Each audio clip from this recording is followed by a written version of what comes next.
Nobody saw that. Right? What's up, everyone? This may come as news to you, but recently a bunch of players were able to complete the hardest content in the entire game with level 60 characters, and that is going to be the Memory of Chaos. It is the highest portion of Forgotten Hall, and it's equivalent to the highest floors of Spiral Abyss. These are your Spiral Abyss floors 9 through 12, except there's quite a bit more of them. What this means, though, is that we now know which units are going to be the best for clearing the highest end content, at least during this cycle, and I kind of want to talk about which characters did really end up being the best, because you'll find that there's a lot of similarities between what I said at the beginning of the game and what we go over now, but there are definitely some characters that I didn't expect to be as good as they are, and I want to go over them with you so that you know who the best characters in Honkai Star Rail are. Just as like a huge disclaimer, a lot of preservation and abundance characters have to be used because we're under leveled as of right now. Nobody is at max level, even if they have cleared Memory of Chaos, and it's possible we will have to use less abundance and preservation characters, but either way, this is a really good way to gauge how valuable units are. A lot of this information came from self-reported clears to Grimro Gacha, who also told me about it, and I wanted to make a video about it because I felt like it was really important. Definitely go check out Grim. With all that being said, my name is Braxophone, and let's get into it.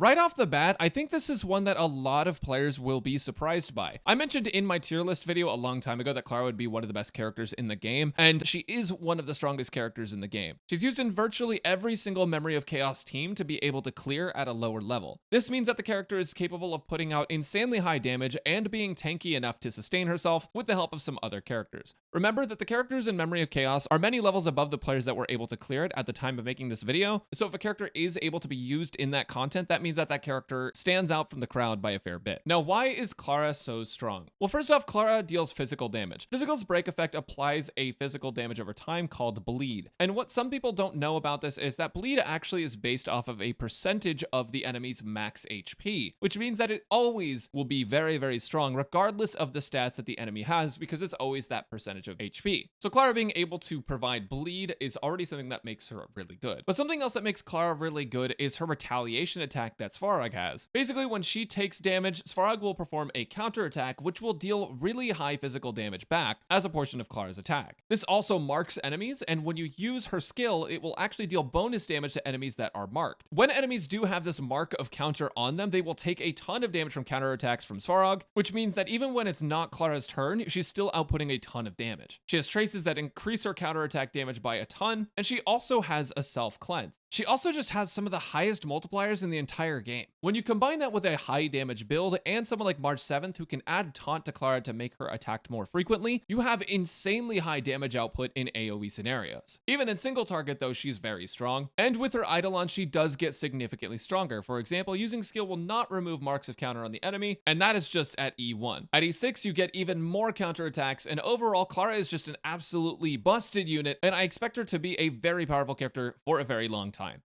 This may come as a surprise to some. I did talk about her in my best 4 stars video, and this still holds true. March 7th is one of the best characters in the entire game, and I think you will be genuinely surprised at how much value this free-to-play character can bring your team. Now, it is worth noting that a lot of Memory of Chaos clears did have to use preservation units and abundance units just because they provide so much healing and shielding, and all the characters are underleveled and more susceptible to death. That is true. However, what March provides is more than just a shield to protect you. At E0, March also provides a unit that can freeze enemies and give you some time to breathe, as well as just delay enemy actions. This is something that's going to be underrated by everyone until they get to the end of the game and they can give her an energy regen rope, which she should be able to use in conjunction with effect hit rate tools to constantly freeze the enemy. March 7th's shield also doesn't seem that strong if you just look at the percentages of her defense, but this flat shield that it adds as well is incredibly powerful, and on top of that, she has a cleanse that can remove a debuff from an ally, which is very strong when you start getting hit with a bunch of damage over times and debuffs by enemies in Memory of Chaos. On top of that, her Eidolons are absolutely amazing. She gets energy back for freezing, free shield at the start of battle, you get some heals back to characters who have her shield on, and an extra counter will help her get more energy as well. March 7th is a broken character, and you should absolutely build her. I would say she is also one of the best 4 stars in the entire game.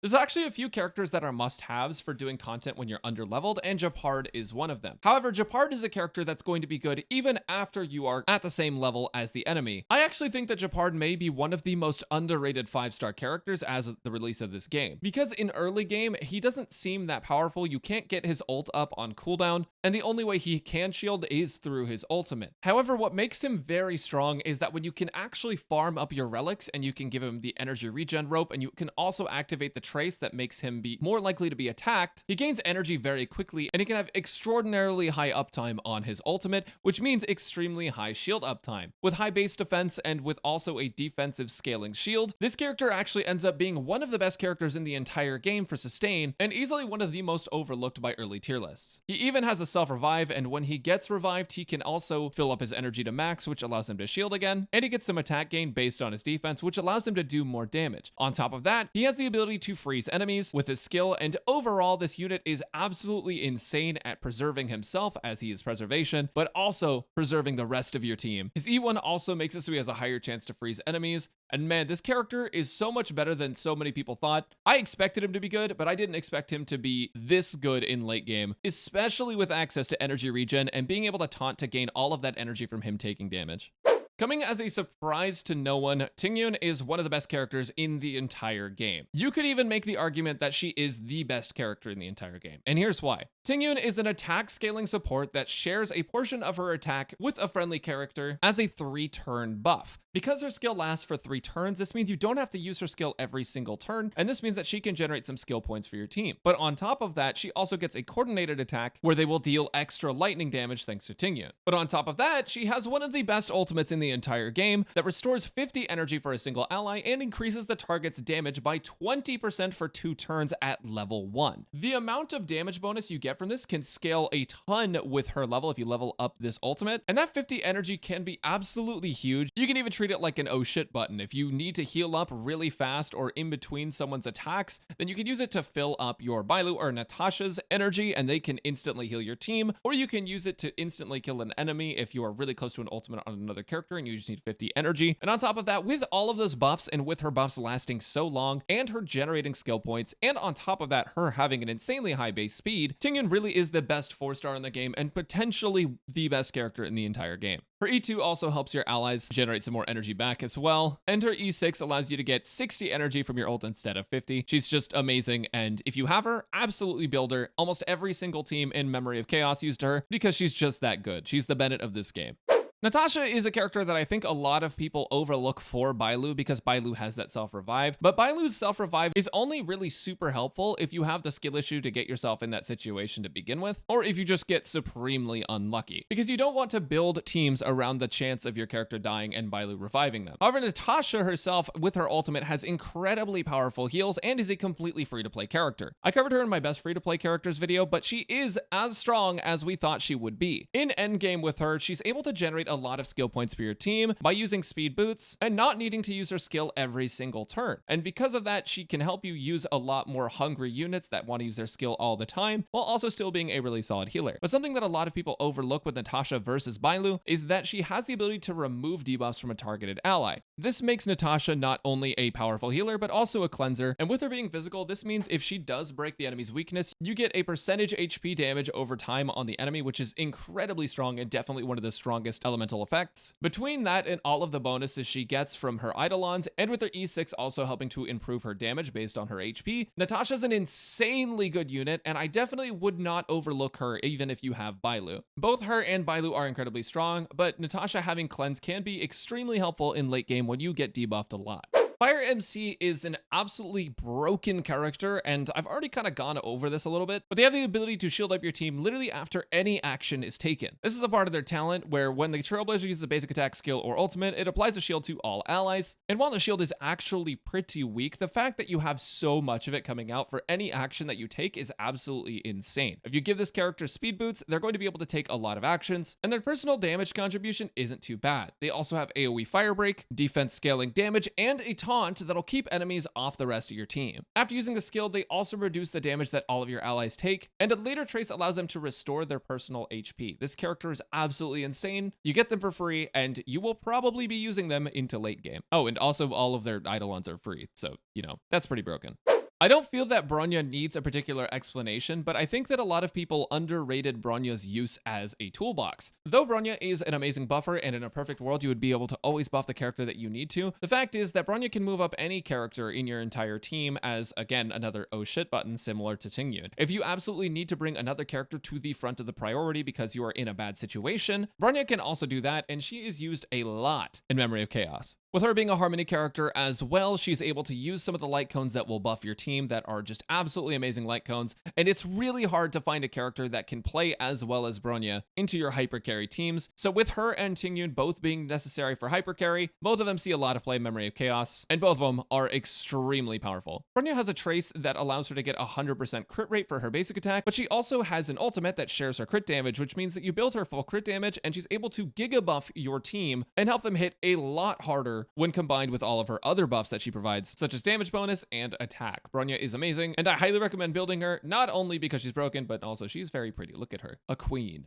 Myself and many others anticipated that Pela would be one of the best characters in the game a long time ago, but there were plenty of folks saying that defense shred wasn't as important in this game. Well, as it turns out, it is. Pela is a character that can shred enemy defense, and that is an incredibly powerful utility in a game, especially where you have bosses that have high resistances and a ton of HP. If you're in Memory of Chaos and you're trying to meet a DPS check and kill a boss as fast as possible, something like defense shred is going to be very, very good, because while you could constantly buff your main carry and make them do more damage, if you apply a defense reduction to an enemy, that means your entire team is benefiting from that defense reduction as they hit the enemy, and on top of that, it just scales better in the damage formula. Especially for those of us who are under-leveled compared to the endgame content, that defense shred is huge. But something else that she provides that a lot of people often overlook is the buff remove. When Pela uses her skill, she deals ice damage, but she also removes one buff from the target. Now, something that not a lot of people know is that a lot of enemies in this game actually do buff themselves over time, and this is also the case in Memory of Chaos. But with the help of Pela, you can just remove that buff from the enemy. This also applies to enemies that can revive themselves, and Pela does end up being one of the strongest characters in the entire game for that utility alone. Now, on the downside, she is a little bit squishy. She can die pretty quickly, but keep in mind that, again, we're under-leveled. So by the time you actually get her up to max level, she will probably be a lot more useful. Like many other characters, now that we have energy regen rope as an option for our relics, we're seeing that we're getting energy back very, very often and very, very quickly. And because of that, Pela became a much stronger unit than a lot of players anticipated. But like we predicted a long time ago, she is very strong.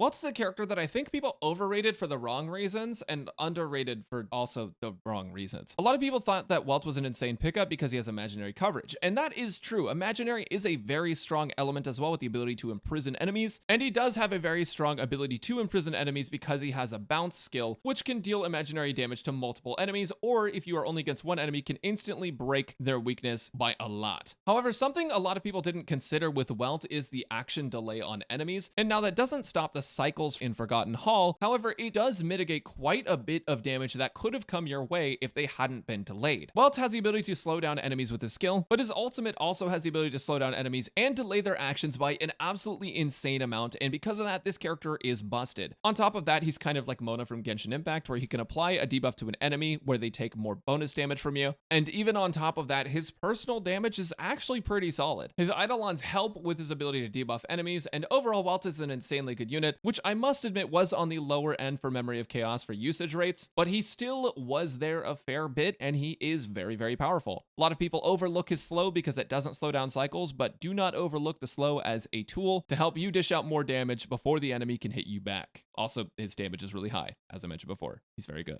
And last but not least, you guys could have seen this one coming. You probably saw this one coming. Seele is an absolutely insane character that gets bonus attacks after defeating enemies. And because of this, she has the ability to clear AoE even with her single target attacks. She has lots of self buffs in the form of damage bonus, and overall, her single target damage is incredibly high. Now, a lot of people think that Seele isn't actually good if you can't get her attack resets. They think in single target, she must fall off a lot because she doesn't get her bonus attacks. That is not true. She's actually the best single target damage dealer, even without any attack resets or resurgence buffs. Her damage is that high. That is factual information. It's a common misconception. I can see how people think that if you cut out a part of her kit, she isn't the top anymore, but she absolutely is. That is numerically how it works out, and that's why she's been used in every single Memory of Chaos clear that has been reported. Something else that makes Seele really strong, though, that not a lot of people know about is that she has quantum resistance penetration, which means that even for enemies that don't have a weakness to quantum, she can still deal incredibly high damage. All of this combined with her easily built crit makes Serenity one of the best damage dealers in the entire game and one of the best units in the entire game, at least as of release. I do want to make some honorable mentions to Danheng and Serval, who are definitely the best free-to-play damage dealers. Serval is going to probably be a top AoE damage dealer up until Tingyun comes out, and Danheng is definitely up there for top single target damage dealer. He's not as good as Sabrina, but he's pretty damn good, and definitely worth investing in if you don't have him or Yenching. Hook was also used a fair bit, and that was likely due to how strong she is with Eidolons. Bailu basically had to be used so you had an extra healer, but overall, those are the best characters in Honkai Star Rail as of right now, which is the 4th of May. May the 4th be with you. If you guys have enjoyed this video or if you found it helpful, make sure to subscribe to the channel below. I'm going to be coming out with tons of character guides over the next little bit, and I also stream on Twitch at twitch.tv/Braxophone. You should definitely come say hi if you have any questions about anything. Also, let me know if there's any guides that you want to see on this game, because I could use some more ideas. So anyways, catch you next time. Later.